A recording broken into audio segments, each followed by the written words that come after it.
Miss হবে না আপনার পছন্দের টিভি শো। দেখুন জি5 অ্যাপে একদম ফ্রি।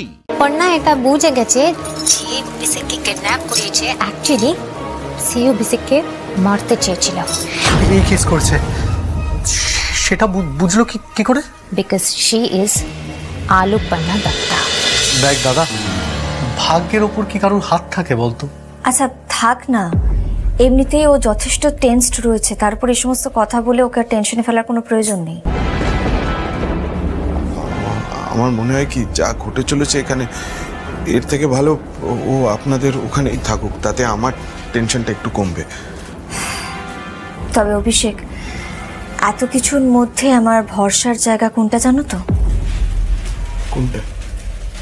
যে আমার মেয়ে তোমার মতন একজন জীবন সঙ্গী পেয়েছে।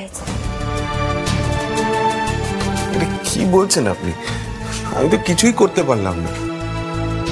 আমি না পারলাম শ্রীপর্ণাকে অ্যাক্সিডেন্টের হাত থেকে বাঁচাতে, না পেরেছিলাম। এই এত কিছুর পরেও আপনি আমার উপরে ভরসা করছেন? আসলে কি জানো তো, এই ভরসা ব্যাপারটা না শুধুমাত্র একটা ঘটনার উপরে ডিপেন্ড করে হয় না গো।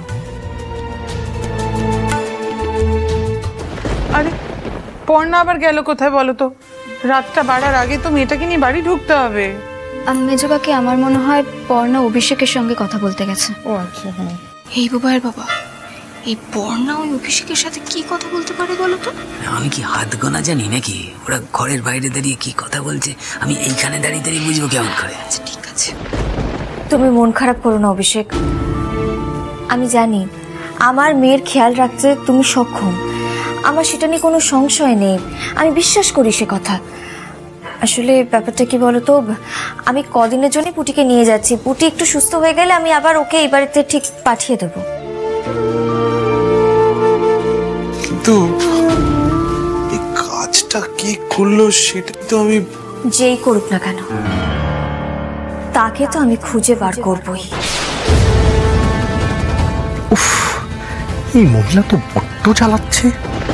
আচ্ছা অভিষেক, শোনো না, তোমাদের হাউজিং এর যে সিসিটিভি ফুটেজটা রয়েছে না, ওটা একটু তুমি চেক করো তো। মানে পুটি তো বললো ওই মহিলা নাকি বাইরের গেটের দিকে বেরিয়ে গেছে, তা ওই মহিলা বেরিয়ে বাইরে কোন দিকে গেল বা মুখ দেখা গেল কিনা একটু চেক করে বলো তো আমায়। হ্যাঁ হ্যাঁ, মানে আমি নিশ্চয়ই চেক করে বলবো আপনাকে। বলছিলাম আজকে তো নিয়মের জন্য শ্রীপর্ণাকে আমি দেখতে পাবো না, আপনারা বরং ওকে সাবধানে বাড়ি নিয়ে যান। ওই একটা রিকোয়েস্ট ছিল, কালকে সকালে যদি ওর সাথে একটু দেখা করা যায়। এটা আবার বলার কি আছে অভিষেক, 1000 বার 100 বার। এক কাজ করো, তুমি সকাল সকাল চলে এসো আমাদের বাড়ি, আর ব্রেকফাস্টটা ওখানে গিয়ে করো, কেমন?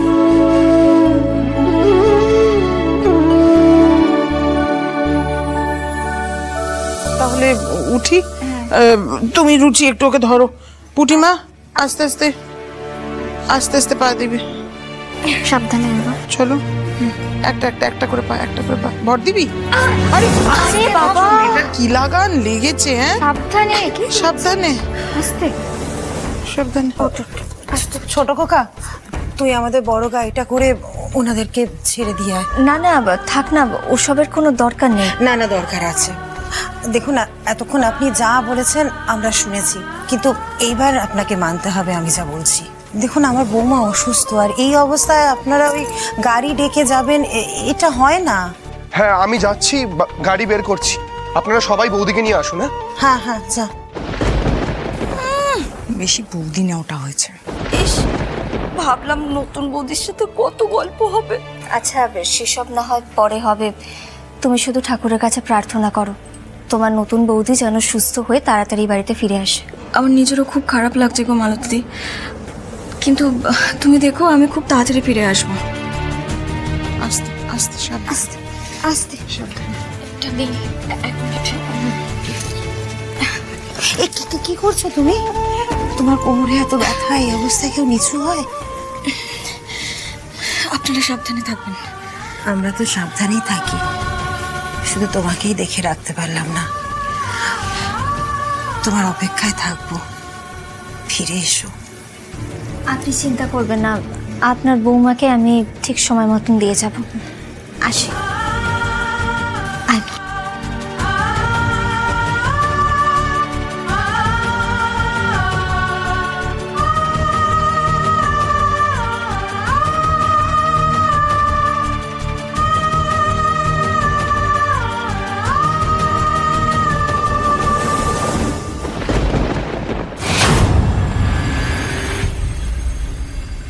বল এখন পুরোপুরি আমার কোর্টে।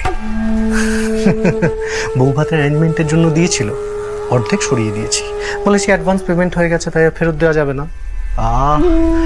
এতক্ষণে আমার একটু শান্তি লাগছে। এই শোনো না, এই টাকা দিয়ে আমাকে একটা শাড়ি কিনে দাও না, আর একটা আংটি কিনে দিলেই হবে প্লিজ। কি শোনো, তোমার কোনো কাজ নেই না? হ্যাঁ, সারাক্ষণ শুধু শাড়ি দাও, গয়না দাও। আমি এই টাকাগুলো কি এত কষ্ট করে জমাচ্ছি যে সেগুলো এইসবের জন্য? জমাচ্ছ? কিসের জন্য জমাচ্ছ? সে তোমার না জানলেও চলবে। দেখো, যখন যা দরকার লাগবে সেটা পেয়ে যাবে, ঠিক আছে? আর এই শোনো, তুমি না এখন মায়ের কাছে যাও, হ্যাঁ, গিয়ে মায়ের ব্রেন ওয়াশ করো। আমার মাথাটা খেও না প্লিজ, যাও।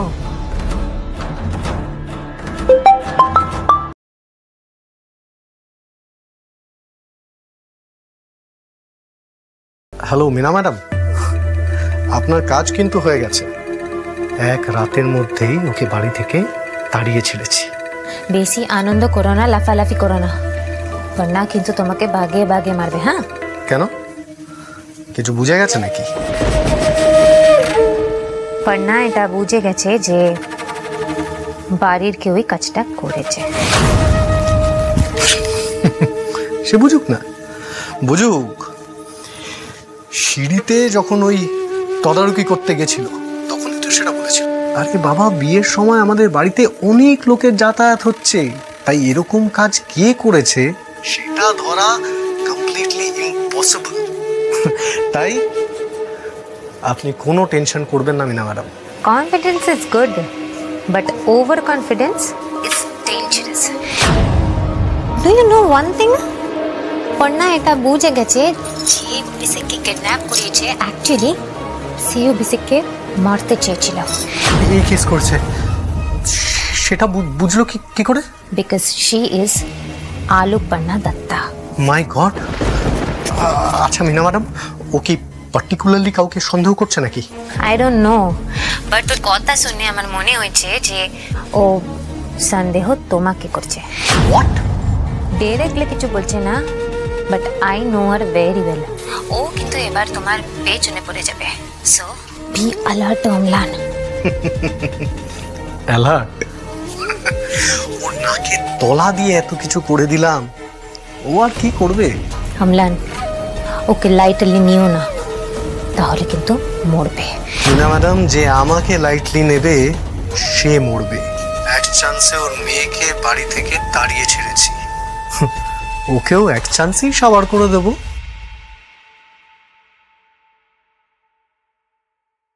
জি5 ডাউনলোড করুন আর সব এপিসোড দেখুন একদম ফ্রি।